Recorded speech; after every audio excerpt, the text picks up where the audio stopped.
And I had told Jordan that I would be better by our anniversary. And that day was my anniversary. And within half an hour, I was out of the hospital. The best of the week on Relevant Radio. Well, we are all on a spiritual journey, whether we realize it or not, from the very moment of our conception to our definitive meeting with Jesus Christ. And my guest today is on that journey. And Lord willing, she will come into full communion with the Catholic Church this coming Easter. She's a popular YouTube podcaster. She's a mother, she's a grandmother, and a wife. You might have heard of her husband. He's a guy by the name of Dr. Jordan Peterson. Tammy Peterson is my guest on the Cale, Clarke Show today. Tammy, thank you for taking the time today. You're joining me from your home in Toronto, and I know that you're a little bit under the weather today, so I really appreciate you doing this. Hi, Cale. It's good to be here. You received a diagnosis that was absolutely earth-shattering. Talk to me about this. It was after Jordan had become a public figure overnight almost. Public figure, yeah. Yes, because that was really 2016, 2017. So we had gone on a tour of the States and a tour of Australia with his first book, 12 Rules. And during that tour, I was diagnosed with renal cell carcinoma. And the doctors told me that this was a treatable cancer, that lots of people have it, they never die from it.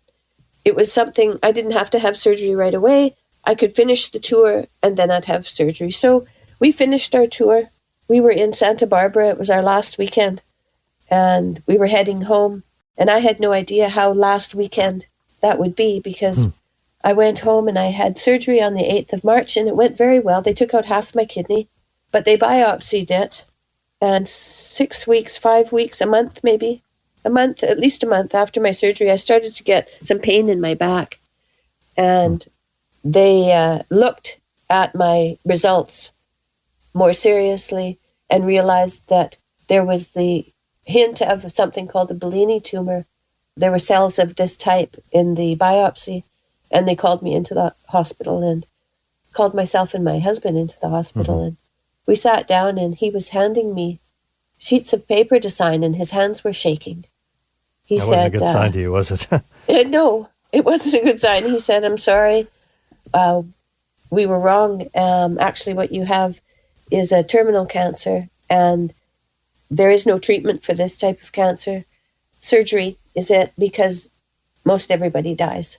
And we'll give you about 10 months to live. 10 months to live. Yeah, and let's see, I was about 58 years old. And I've always been a really independent person, and I've tried to live my life right and to make good decisions. When we got married, Jordan and I took vows that we would tell the truth always, and so I took that seriously.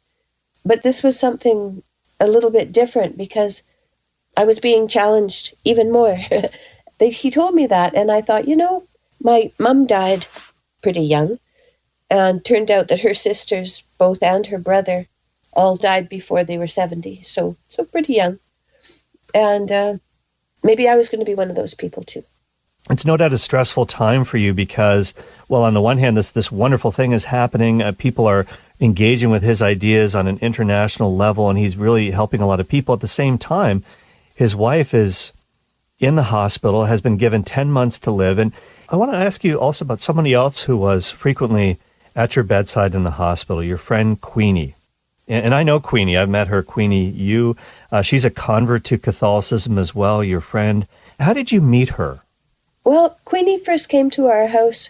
She was in a political atmosphere. She was trying to help with the education system that was going farther and farther in a radical way. And she was trying to bring it back to the center. And she and the woman she was working with came over to our house to ask for Jordan's help. And after that, she used to leave little presents on our doorstep sometimes. And she was just very sweet, We didn't know each other very well. But when I was in the hospital, she came and brought me a rosary and asked me if I wanted to pray the rosary with her. And had you ever prayed the rosary before, Tammy? I had never prayed the rosary. But, by the time I was in the hospital for the 5 weeks that I was there, in a situation where the doctors couldn't help me. They couldn't find what was wrong with me. She came every morning at 10 o'clock and we prayed the Rosary. So for 5 weeks she came and stayed by my side. Yeah, it was beautiful. And she taught me to pray the Rosary. So I learned how to pray the Rosary. And when I got out of the hospital, I just continued to pray the Rosary. But there was much more to it than that, because they couldn't help me in the hospital. They ended up sending me to Philadelphia. And before I left, a priest that works with Queenie, Father Eric Nicolai, Yep. he came to me, he blessed me, and he told me to pray on gratitude. And he gave me the Opus Dei Novena for the ill. The sick, yes. And it was a 9-day prayer.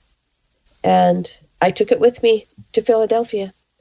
And that was very, very nice, because when I was in the hospital that 5 weeks, I was quite uncomfortable. I'd gone from 120 pounds down to 90 pounds. So I'd lost all my weight. My food wasn't going into my digestive system because I had a leak in my lymph system. So all my fluids were accumulating in my lower parts of my body. And they couldn't find the leak. So I was leaking away. You prayed the novena. I prayed the novena for 5 days. They did an intervention as soon as I got there, but they couldn't find the leak. But they told me afterwards that if I ate something with fat in it, I would see, because I had a bag that collected my fluid, it would be cloudy if I ate some fat, if I still had a leak. And so the night before they were going to open me up, and the lymph system is like a spider web in your body. I can't even see how anybody can look at that and treat it, but they were going to open me up. I thought, well, I better try some fat. So I ate an egg, and I didn't have any of that fat in my bag of liquid. The next morning, the intern and the nurse came to me and they said, you're going to have to do a food challenge because we're going to have to take you into surgery. And I said, well, I did it last night.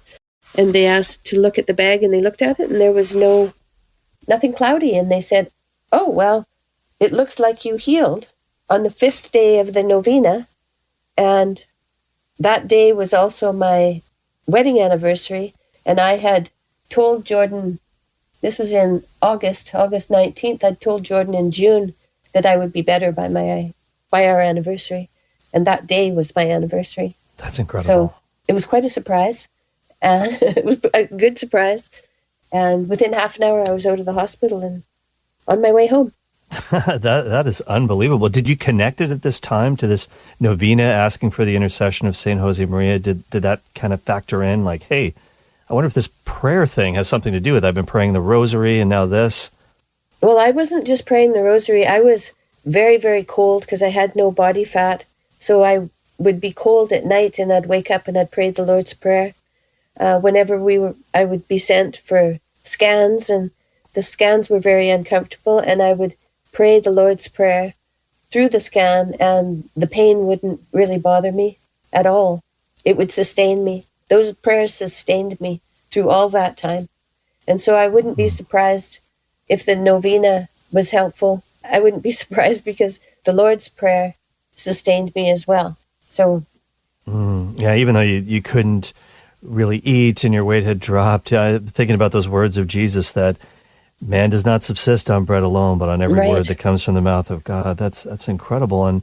And Tammy, you've spoken about this illness and this life-threatening situation ultimately being a gift for you. Why? Well, when I came home to tell my son that I was going to die in 10 months, I looked at him, and his look of grief back at me, I realized that he had a much deeper love for me than I had for myself. And the cynicism and the self-doubt, I could feel it lift off my shoulders. And at that point, I realized that all I wanted to do was, as long as I had left, to be of service to my son and my family and my friends. And it was a profound change at that moment. And so by the time that Queenie came to the hospital, I had already decided that I was going to live my life through God's will. That was a plan. And it's been very interesting, the changes that have happened since then. I told you I was a massage therapist. I was never someone who was on stage or doing anything like that. And My husband has gone on world tours many times now. And at first I just sat in the crowd. Before I had cancer, I just sat in the crowd, I think, for 250 shows. I listened to him and I learned. And I think when I experienced this religious experience, I had been learning about the Bible through him for a whole year and a half by then. And I think that was partly what happened that day. But I was ready to get on my knees. That's all there is to it. There's something between the love between a parent and a child. A mother's love for her child is complete. It's complete. I didn't understand that I had to make sure that I had that kind of reverence for myself as well. Huh. And since I've realized that, now I get up on stage and I go out and I introduce Jordan. Before I go out on stage, I ask God for courage and strength so that I can go out there and be the best person I can be. I'm not afraid when I do that. I'm not afraid at all. And I started a podcast. I never would have started a podcast.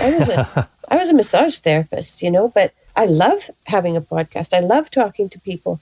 And it's one-on-one again, so I like that.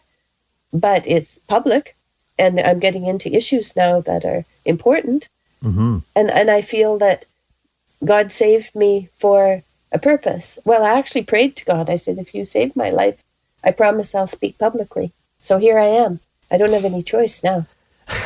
You're doing it fearlessly and courageously. And you can find, by the way, Tammy Peterson's podcast on YouTube and check out some of the video interviews that she's done with some of the incredible guests that she's had. I've seen interviews with Jordan where, and I know that you guys aren't necessarily in the same place right now when it comes to faith, but I know he's a passionate seeker after truth, obviously. I've seen him break down in interviews, and it's real emotions, not feigned at all, when he's talking about Jesus.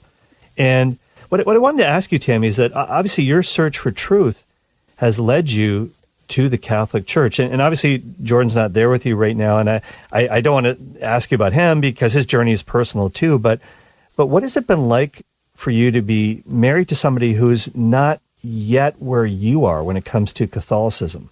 Jordan, he's an intellectual. He's got a very deep understanding of philosophy, and now he's written a book called We Who Wrestle with God. And it's really Bible stories and essays about what it means. And so this book that is coming out in March of 24 is much more religious than any book he's written before. Yeah. He's developing his faith. I'd say he's developing his faith. Yeah. Where can people get a hold of your podcast and where can they find you online? Well, Tammy Peterson Podcast.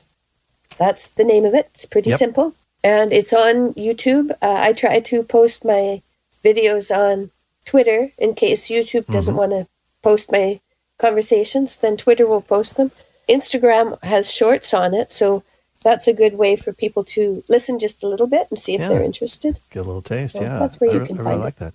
And you can find Tammy Peterson, by the way, on Twitter, which is now known, of course, as the X app, at Tammy1, the number 1, Peterson. And, of course, her podcast, as she said, is on YouTube.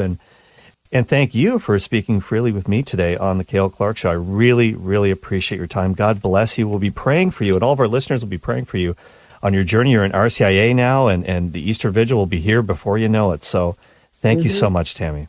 Hey, you're welcome. This is a highlight of my day. Thank you so much for the invitation. Oh, you're so kind, and thank you very much for saying yes. I know you're a little bit under the weather, so we'll pray for a quick recovery for you, and God bless you and your good husband going forward with all that God has for you. That was Tammy Peterson joining me today on the Cale Clarke Show. Thank you so much for listening to the program. Share it with a friend. You can grab the podcast on any podcast provider and also on the Relevant Radio app. It's the free and number 1 Catholic mobile app. I'm Cale Clarke. Jim Shaper produced today. Miranda Siniceros took your phone calls. Take it away, Michaela.